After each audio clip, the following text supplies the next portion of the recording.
કામધેનુ કલ્પતરુ પારસ ચિંતામણી ચાર સંત સમાન કય નહીં મેં મનમાં કર્યો વિચાર અલ્પ સુખ એમાં રહ્યું મળી ટળી જાય સંત સેવે સુખ ઉપજે રહે અખંડ અટલે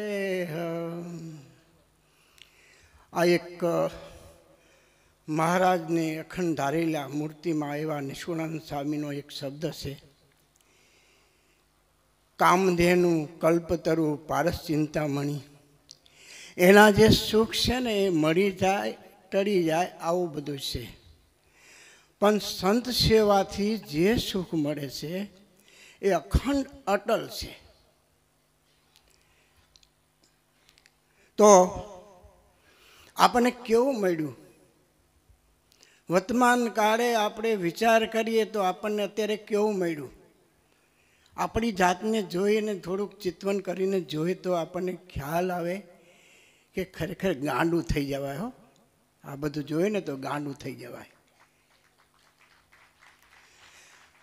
જુવાની આવી જાય.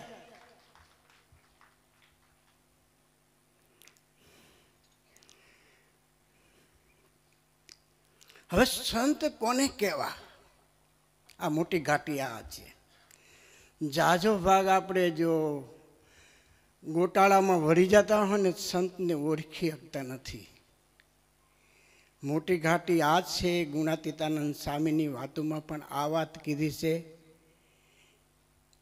ઉપાસના સમજવી, દેહથી આત્માને જુદો કરવો, પંચ વિષયમાંથી આસક્તિ તોડવી અને સાધુને ઓળખવા. એમાં એક સાધુ ઓળખાઈ જાય ને તો બધી ઘાટી ઉડવા માંડે. વર્તમાન કાળે જોઈ તો કેટલા બેનો હરિભક્તો આમાં બેઠા છે. આવા સાધુ ઓળખાઈ ગયા છે ને બધી ઘાટી ઉડી જાય છે બધાને. આ દર્શન થાય છે મને, અને હું દર્શન કરું છું.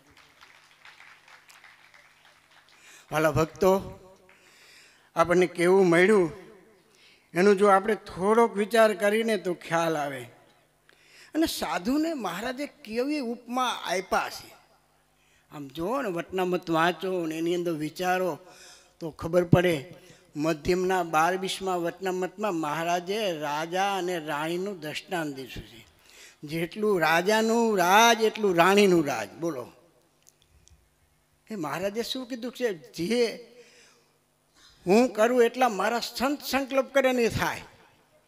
તો આજે આપણને ગુરુજી હરિયાગમાં ઘણી વખત આ શબ્દ વાત વારે વારે કહે છે કે આ હરિયાગમાં તમે બેઠા એટલે આજથી તમે ચોખ્ખા થઈ ગયા, પવિત્ર થઈ ગયા, અક્ષર રૂપ બની જાઓ, મુક્ત. આ કીધું એટલે પછી એમાં જો આપણને કાંઈ સંકલ્પ ન થાય, આવું પાકું દઢાવ થઈ જાય તો પૂરું. આ આપણે તમારે મારે કરવાનું છે, મારે બાકી છે કરવાનું. આ બહુ જરૂરી છે. તો એના માટે આપણે થોડુંક બધાય વિચારીએ. પણ સંતને જાણ્યા કે માયણા, આમાં કંઈક ફેર હશે, ખરખું થતું હશે. આપણે કોઈક વાત કરે જાણી લીધા, પણ માણવા જોઈએ. જે મણાય નહીં ને ત્યાં લગી અંતરમાં શાંતિ ન રહે. ક્યાંય કસોટી કરે ને ત્યારે ખબર પડે. જો માણી લીધા હોય તો એને ક્યારેય તકલીફ પડતી નથી. હવે સમય થોડો છે એટલે થોડા પોઈન્ટ હું તમને આપીશ. અને બીજું, ખરેખર આ વખતનો છે ને ભક્તોનો ઘણો આગ્રહ હતો. ઘણા બિચારા છોકરાઓ કહેતા હતા, દાદા હાલો ને મારે સત્સંગ કરવો, આવી રીતે આગ્રહ હતો. પણ ખરેખર મારી થોડીક જે કહ્યો તે અનુષ્ઠાન મારે વચનામતનું પૂરું કરવું હતું ને એટલે થોડુંક ટાઈમ નથી લીધો, એટલે સોરી હો. પણ આ વખત હવે ટાઈમ લઈશું.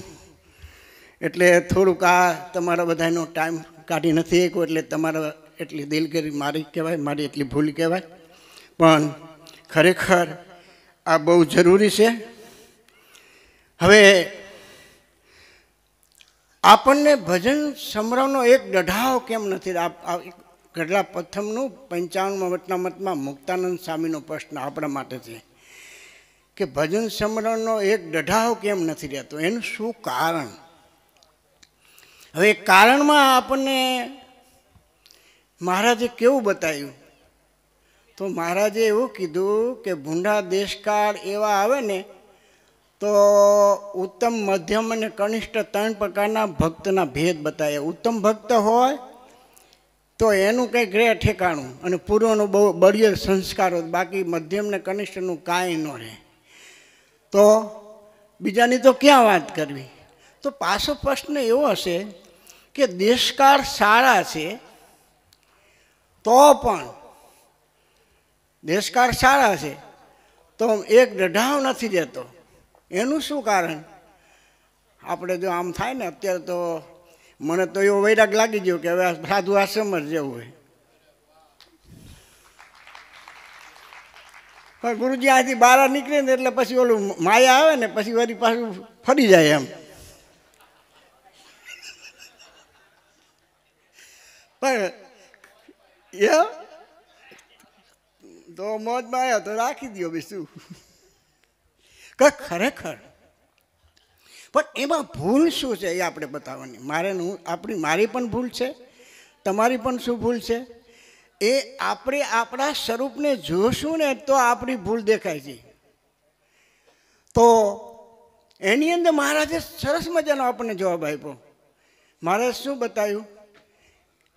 મહારાજ સરસ કીધું. મહારાજે કે પૂર્વનું એને કંઈક પાપ છે, કા આ જન્મનું એને કંઈક પાપ છે, કા કોઈ ભગવાનના ભક્તનો દ્રોહ થઈ ગયો છે, એને કરીને ભજન સમરણનો દઢાવ રહેતો નથી. ઘણી વખત ભગત આપણે સેવા બહુ કરતા હોઈએ, અને હું તો ઘણી વખત આ બધા બહેનો અને ભક્તો સેવા કરતા હોય ને, સવારમાં નીકળું ને બધાના આમ ભાવથી દર્શન કરો કે આવા બહેનોના દર્શન કરીને તો આપણા કેટલા પાપ બળી જાય. ભક્તો ભાવથી જો દર્શન કરતા, પણ એમાંય જો કંઈ હાર વારે હે પણ સરખું વારતા નથી એમ કરીને જો આવો વિચાર આવે તો શું થાય? હે સહેજે સહેજે આપણે કાંઈક લેવાનું લેતા આવડે ને તો ઘણું બધું મળી જાય. પણ સેવાની સાથે ક્યારેક પણ આપણા વચને કરીને કોઈને આપણે દુખવા નહીં, કારણ કે સેવાનું બળ આવી જાય ને, પાવર આવી જાય થોડોક, એટલે ક્યારેક આપણે ભૂલ ન કરી એના માટે બહુ વિચાર કરો. બાકી સેવામાં તો ઉકા ખાતર મહારાજે કેવું દર્શન દીધું કે ગમે તેવી મલિન વાસના હોય ને તો જે સેવા કરતો ભક્તો હોય ને સેવા એના ગમે તેવી મલિન વાસના બળી જાય. તો વિચાર કરીએ આપણામાં કેવી વાસના છે, આપણે કેટલા વિચારો ને કેટલા સંકલ્પો થાય છે. તો આના માટે આપણે થોડીક જાગૃત રાખીને આપણા સ્વરૂપને જોતા રહીને વારે વારે તો આપણને ખબર પડે, નકર ખબર પડતી નથી. એટલે મહારાજ પણ ઘણી વખત વટનામતમાં કેવા આપણને વિચારો આપે છે એનું જો આપણે ચિંતન મનન કરીને વિચારીને આપણા સ્વરૂપને જોઈને તો આપણને ખબર પડે કે આપણે ક્યાં બેઠા છીએ. સ્વામિનારાયણ ભગવાન પોતે પોતાના આ વટનામતમાં તમે જુઓ ને, ઘણી વખત મહારાજને કોઈ પણ વાત કરવી હોય ને તો પોતાનું પહેલાં અંગની વાત કરીને આપણને વાત કરતા હોય. બોલો, સ્વામિનારાયણ ભગવાન પોતાના અંગની વાત કરી અને પછી આપણને વાત કરતા હોય. મધ્યમનું 55માં વટનામતમાં મહારાજ કેવું મજાનું સુંદર બધી વાત કરી. જો મહારાજ કે અમે વન વિચરણ કરવા જતા હતા, વાઘ, વરુણ, દીપડા આ બધું આવતું, એની લેશ માત્ર બીક નથી લાગતી. શું કીધું? લેશ માત્ર અમને બીક નથી લાગતી. પછી અમે વન વિચરણ કરતાં કરતાં લોજપુર આવ્યા અને પીપલાણા આવ્યા, અને જ્યારે અમને ગાદીએ બેસાડ્યા ત્યારે અમને બીક લાગવા માંડી. મારો પ્રશ્ન, ભગવાનને શું બીક લાગવા માંડી ગાદીમાં બેસવા પછી? મહારાજને એક જ બીક લાગતી હતી. મહારાજ કે 1 થી લાખ રૂપિયાનું નુકસાન થાય એનો અમને ખરખરો નથી, પણ આ જીવનું બગડે ને એનો ખરખરો અમને. કેનો ખરખરો? આ સ્વામિનારાયણ ભગવાનને આનો ખરખરો. એમ આ લોકમાં જે મહાપુરુષો આવેલા, ભગવાનને ધારેલા એવા પુરુષો હોય કે એવા એકાંતિક બહેનો ભાઈઓ જે હોય એને તમારે મારે એને આમ કહેતા એને બીક ન લાગે ને એવું જીવન આપણે બનાવવું પડશે. જો નહીં બનાવીને તો આપણા જીવનમાં પરિવર્તન નહીં આવે, નહીં આવે, નહીં આવે. ખાસ હું તમને આ વાત કરું, કારણ તમને કોઈ કહેનારા ટોકનારા હોય, એકાંતિક સ્થિતિના જે પામેલા જે ભક્તો હોય એને સામેની પાત્રતા દેખાતી હોય, એનું લક્ષ્ય એટલું જ હોય કે આ જીવનું ન બગડે, એટલી જ તમને વાત કરશે, વધારે નહીં કરે. અને જો વધારે વાત કરે તો એનો જ અભાવ આવે, એનો અભાવ આવે તો એ જીવનું બગડે. એટલે આવા મહાપુરુષોને ભક્તોને એક આ લક્ષ્ય હોય. એટલે વાલા ભક્તો, તમે કોઈને ગુરુજી ઘણી વખત આ બધો આગ્રહ કરે છે કે કોઈને સોંપાઈ જો ને કોઈને કહેજો. આ માથે જો સાધુ ને હરિભક્તો રાખવાનું કારણ તો આપણને આગ્રહ કરીને ગુરુજી કહે છે, પણ માથે રાખ્યા એને કહેવું પડે હો. અને એને કહેતા બીક ન લાગે એની સાવધાની રાખવી પડે આપણે બધાને. પ્રથમનું 33માં વચનામૃતમાં મહારાજે કે જેને મન અર્પણ કર્યું છે અને જેને નથી કર્યું, જેને મન અર્પણ કર્યું છે એને કહેતા બીક નથી લાગતી, જેને મન અર્પણ નથી કર્યું માથે નથી હોય એને ભગવાનને પણ બીક લાગે. હવે સ્વામિનારાયણ ભગવાનના વચનામૃતમાં ઘણા પણ વિચારો આપ્યા છે. તો આની અંદર એક જ મહારાજે કીધું કે જો ભજન સમરમનો એક દઢાવ નથી થતો એનું કારણ એ આપણને બતાવ્યું. તો એનો જવાબ મહારાજે પાછો આપ્યો કે ખબરદાર થઈને જો સત્પુરુષની સેવા કરવા માંડે તો બધા પાપ ટળી જાય, ભયા જાય, કાંઈ ન રહે. એટલે આજથી આપણે એવો સંકલ્પ કરી હરિયાગમાં આવેલા ત્યાંથી આપણે પરિપૂર્ણ થઈ ગયા, પણ હવે કાંઈ નવેસર ન થાય એની આપણે બરાબર સાવધાની રાખવી પડે. એની સાવધાની રાખવા માટે હવે શું કરવું આપણે? તો સતત ને સતત ગુરુજીની કથા જે સાગરની છે ને એ સાંભળવી. હવે સાગરની કથા અમુક કથા તો 10 વાર સાંભળીને તો મગજમાં નથી ઉતરેવી. બોલો કેટલી વખત એવી કથા હોય.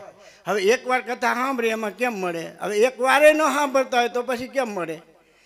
પછી મને વિચાર થયો, અરે કથા બધા ન સાંભળે તો, કારણ કે અમારે તો અમેરિકાનું, તમે તો ઇન્ડિયાના બધા સાંભળતા પણ અમેરિકામાં બધું જોવું પડે ને, એટલે શોર્ટ સર્કિટ કરી નાખી. શોર્ટ એટલે ટૂંકમાં ઓલા પરીક્ષા દે ને એમાં કે 5 પ્રશ્નોમાં 3 પ્રશ્ન કરો એવી રીતે. પછી મેં કીધું ભાઈ આખી સાગરની કથા ન સાંભળો તો કંઈ નહીં, પણ ટૂંકમાં તમે ગુરુજીનો સાર આવે આખો, રોજે રોજ કથાનો ટૂંકમાં સાર.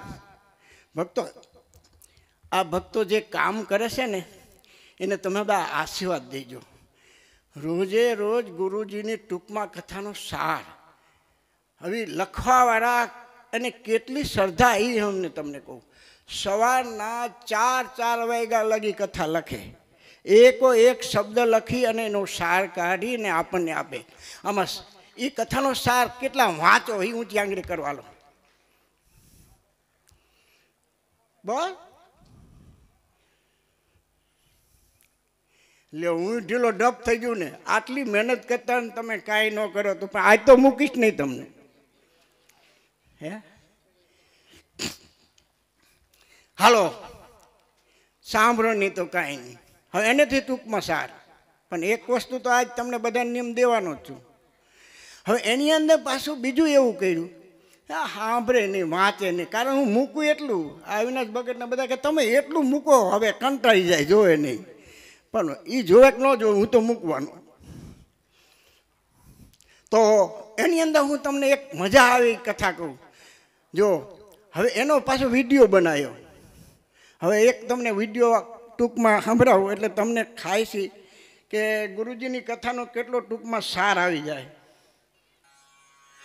28 જાન્યુઆરી 2024 સાગર કથા ટૂંકમાં સાર. વક્તા પરમ પૂજ્ય સદગુરુ શ્રી રામકૃષ્ણદાસજી સ્વામી. માતા પિતાના રોજ દર્શન કરવા, એની સેવા પરિચર્યા કરવી. જ્યાં ત્યાં થૂકવું નહીં, મળમૂત્ર કરવા નહીં. આપણું હૃદયરૂપી હાઉસ એકદમ ચોખ્ખું રહેવું જોઈએ અને આજુબાજુના રસ્તાઓ એટલે ઇન્દ્રિયો, અંતકરણ એને પણ સ્વચ્છ રાખવા, તેમાં કોઈ પણ પ્રકારનો વિકારનો કચરો અંદર ન નાખવો. બીજા શું કરે છે તે આપણે કદી ના વિચારીએ, મારી શું ફરજ છે તે વિચારીએ. તમારું દિલ માનતું હોય એવા ભગવાનના ભાગવત એકાંતિક સંત એનો સમાગમ કરવો આ મોટો જ્ઞાન યજ્ઞ છે. ભગવાનને ભગવાનના સંતનું યથાર્થ મહાત્મય, યથાર્થ એનો સ્વીકાર અને યથાર્થ સમર્પણ એ અક્ષરધામમાં પહોંચવા માટેની મહારાજની મૂર્તિમાં જોડાવા માટેની સીડીના 3 પગથિયા છે. વિશ્વ ભોગવીને તો આ જીવ અનંત યુગોથી કલ્પોના કલ્પો સુધી ભોગવતો આવ્યો છે. હજુ એને વૈરાગ્ય નથી આવ્યો, અભાવ નથી આવ્યો. પરમાત્માએ આ મનુષ્યનું ખોડિયું આ ભરતખંડમાં અને સારા પવિત્ર પરિવારમાં શા માટે આપ્યું છે કે તો પરમાત્માની સાથે નાતો બાંધવા, પરમાત્માની સાથે પ્રીતિ, મિત્રતા કરવા આપ્યું છે. અસાધારણ પ્રીતિ જેને ભગવાનની સાથે કરવી હોય તેને આ લોકના સંસારના શરીરથી માંડીને બધા સુખ હોય ને તેને ત્યજવા જોઈએ. પોતાના ઠાકોરજીને કે પોતાના સદ્ગુરુને વઢવા માટે કંઈક ક્રોધ કરવો પડતો હોય, એને ધર્મ બજાવવા માટે થઈ અને એને રજોગુણ કે તમોગુણનો સ્વીકાર કરવો પડતો હોય, એની જ્યારે અંતરમાં આપણને વેદના થાય અને ઘા લાગે ત્યારે સમજવું કે આપણને અતિશય મહાત્મય સમજાણું છે. જેને પરમાત્માના સ્વરૂપની નિષ્ઠા હોય તે ભગવાન કે ભગવાન સત્પુરુષ કોઈની આજ્ઞામાં વર્તાવે ત્યારે તે આજ્ઞામાં વર્તે, તે સુખેથી પરમાત્માને પામી જવા માટેની આરાધના ભક્તિ કરે તેને યથાર્થ નિષ્ઠાવાળો કહેવાય. ભગવાનના સ્વરૂપનું જ્ઞાન અને ભગવાનનું મહાત્મય જાણવું આ બે મોક્ષના અસાધારણ હેતુ છે.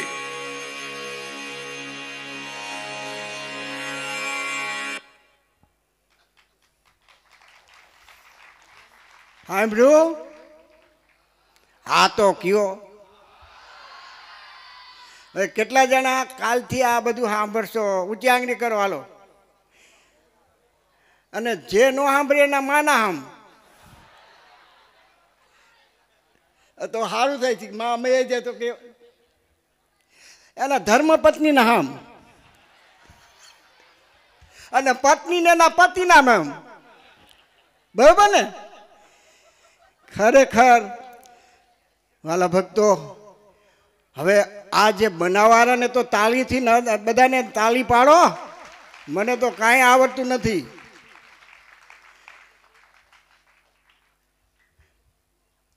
હવે રૂપાળા ઘનશ્યામ મહારાજનું એક વિડીયો સાંભળો હે,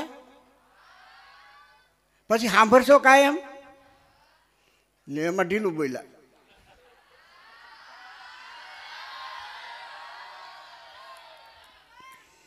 હવે તમારે આમાં રોજ સંભળાવવાનું હો.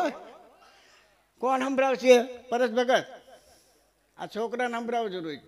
ચિરાગ ભગત ફર્યા, મારે એવા ભગત મળી ગયા. ગુરુજી અમારે આમ થતું ઘણી વખત.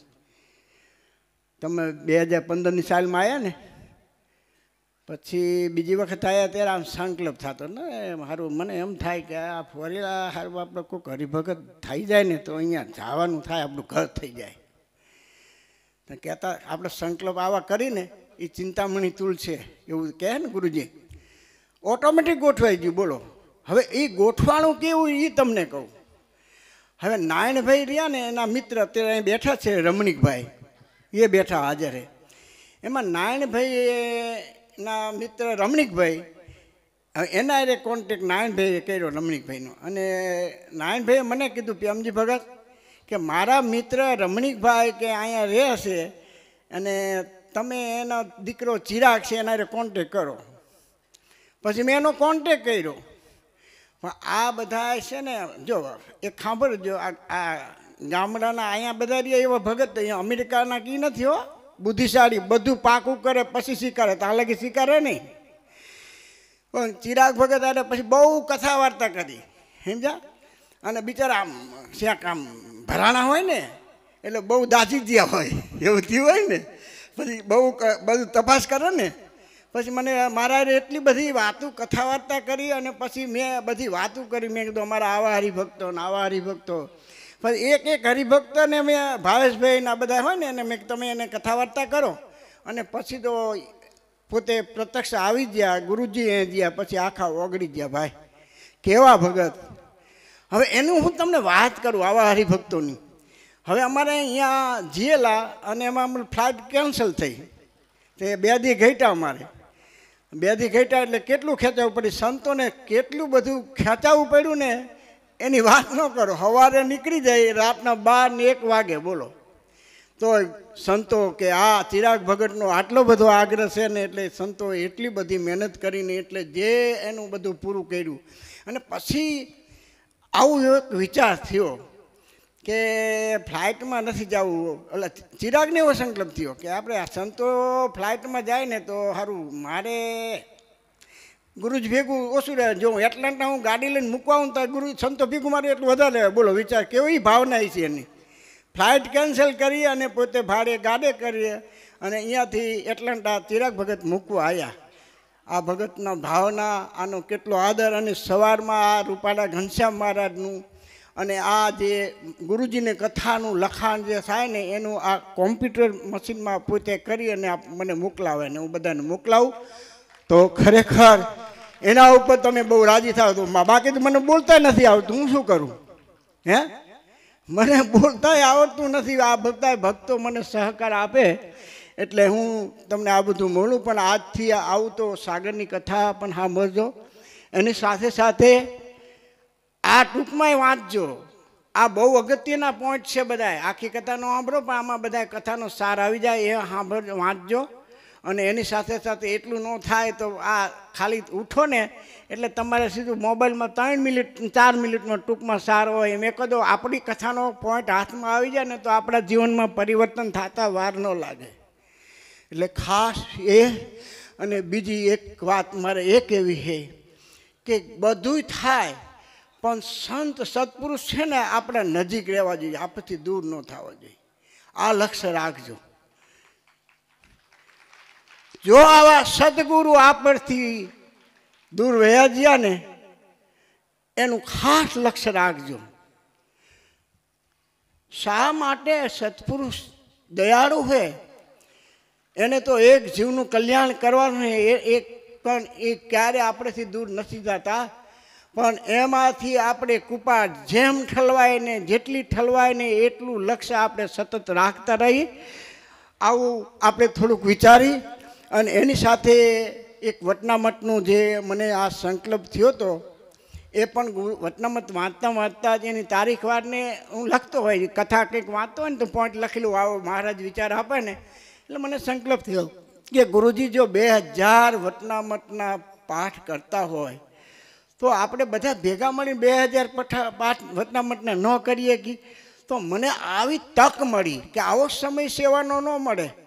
તો મેં કીધું આ 2000 વટનામત મેં કીધું આવું કંઈક કરી. પછી મેં મારા ભાઈ ચંદુને અને જાદવભાઈને વાત કરી. મેં કીધું આવું કરી. મેં કીધું આપણા ભોણિયા પરિવાર મારે એકલા નથી કરવું પણ આપણે બધાએ આ બા બાપુજીની સ્મૃતિમાં કાયમ યાદીમાં રહે એના માટે આવો તક આપણને ન મળે તો આવું કરી. તે ચંદુ પણ કે ભાઈ હા કરી નાખી.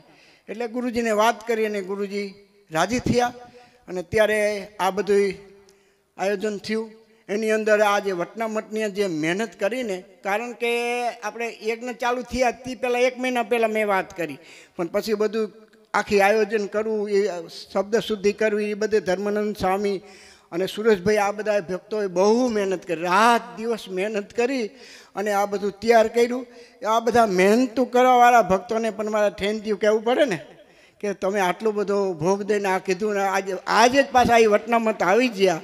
પણ આ વટનામત છે ને એ આપણે આજ લગી જેને પાઠ કર્યા એને પણ આપવા, પણ આપણા પરિવારોને બધાને એક એક વટનામત આપો. એની સાથે સાથે હવે આજે તમે એવો સંકલ્પ કરો વટનામત નથી વાંચતા કે આજથી મેં ચાલુ કરશું એ નિમિત્તે એને પણ આપવું છે આપણે વટનામત. બરાબર વાંચે એને પણ એનું લખાણ થાય છે હો સહી બધું. પછી તમે વટનામત મૂકી અને CID હોતા થાય છે પાછી. એટલે પાકું આ સરપ્રાઈઝ મેં આપી એટલે આ 1 તારીખ લગીમાં તમે નક્કી કરી નાખજો. જે લાઈવમાં સાંભળતા એ પણ અહીંયા ઓફિસમાં લખાવી દેજો એટલે તમને વટનામત, કારણ કે બધું મળે કે આ ગુરુજીના નિમિત્તે જે વટનામત આપણને મળશે અને એ વટનામતના જો આપણે પાઠ કરશું ને તો એમાંથી આપણને ઘણું બધું મળી જશે. એટલે આ ભક્તો બધાએ લક્ષ્ય રાખજો. અને મારી ગાંડી ગેલી ભાષામાં કંઈક આડું અવળું બોલાઈ ગયું હોય ને તો તમે બધા રાજી રહેજો. જય સ્વામિનારાયણ.